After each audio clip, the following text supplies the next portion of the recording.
क्या आपको पता है कि माँ के पेट में जो बच्चा होता है उसकी ग्रोथ सिर्फ माँ के खाने पीने से नहीं होती, और अगर बच्चा ठीक से ग्रो नहीं कर रहा तो हर दफा वजह माँ की डाइट नहीं होती। आज हम बात करेंगे कि माँ के पेट में बच्चे की ग्रोथ असल में होती कैसे है और वो किन वजह से रुक सकती है। मैं हूँ डॉक्टर इकरा और ये मालूमात हर उस शख्स के लिए बहुत जरूरी है जो या तो प्रेग्नेंट है या प्रेगनेंसी प्लान कर रहा है। जब बच्चा माँ के पेट में होता है तो उसकी लंग्स और किडनीज नॉर्मल तरह से काम नहीं कर रहे होते। वो बॉडी में जरूर होते हैं लेकिन उनका असली काम बाद में शुरू होता है। तो फिर बच्चा जिंदा कैसे रहता है? जवाब है प्लेसेंटा और अम्बिलिकल कॉर्ड। अम्बिलिकल कॉर्ड एक नाली होती है जो बच्चे को प्लेसेंटा से जोड़ती है। इसी कॉर्ड के जरिए माँ का खून बच्चे तक पहुँचता है और इसी खून के साथ बच्चे को ऑक्सीजन मिलती है, ग्लूकोज मिलता है और सारी जरूरी चीजें जैसे कैल्शियम, आयरन और विटामिन्स। जो कुछ माँ खाती है उसका न्यूट्रिशन प्लेसेंटा के जरिए कॉर्ड से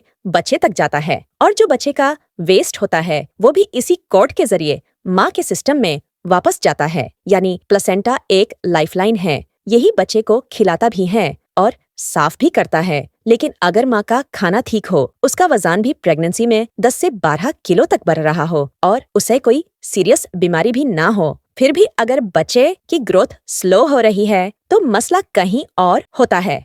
अक्सर लोग समझते हैं कि अगर माँ ने कम खाया या उसका वजन कम बढ़ा तो बच्चा छोटा रह गया। हाँ, अगर माँ बिल्कुल कुछ न खाए या उसे ऐसी बीमारी हो जिसमें खाना डिजेस्ट ना हो रहा हो तो ग्रोथ इफेक्ट हो सकती है। लेकिन अगर माँ नॉर्मल खाना खा रही हो और फिर भी ग्रोथ का इश्यू आए तो असल मसला होता है प्लेसेंटा के ब्लड फ्लो का। प्लेसेंटा में छोटी छोटी नलियां होती हैं। कभी कभी ये नालियां तंग हो जाती हैं या सूख जाती हैं। जब ऐसा होता है तो माँ जितना भी अच्छा खाए, न्यूट्रिएंट्स बच्चे तक नहीं पहुंचते। अल्लाह का एक निजाम है कि अगर माँ का ग्लूकोज लेवल कम भी हो जाए तो बच्चे का ग्लूकोज लेवल फिर भी उससे ज्यादा होता है। लेकिन अगर प्लेसेंटा की नलियां ब्लॉक हो जाएं तो ब्लड का फ्लो रुक जाता है और बच्चे की ग्रोथ इफेक्ट होना शुरू हो जाती है। यानी मसला सिर्फ डाइट का नहीं होता, मसला होता है प्लेसेंटा के काम ना करने का। ये नलियां प्रेगनेंसी के पहले 5 महीने में बनती हैं। अगर वो टाइम पे प्रॉपरली ना बन सके तो आगे जाके प्रॉब्लम होती है। इसीलिए कई बार डॉक्टर्स प्रेगनेंसी के स्टार्ट में लो डोज एस्पिरिन या लोपेन प्रिस्क्राइब करते हैं ताकि वो नलियां खुली रहें और ब्लड फ्लो बराबर चलता रहे। अगर एक दफा नालियां डैमेज हो जाएं तो उनका कोई डायरेक्ट इलाज नहीं होता। उस वक्त सिर्फ सपोर्ट दिया जाता है, जैसे माँ का ब्लड प्रेशर कंट्रोल करना, अनीमिया ट्रीट करना, डाइट और रेस्ट की एडवाइस देना।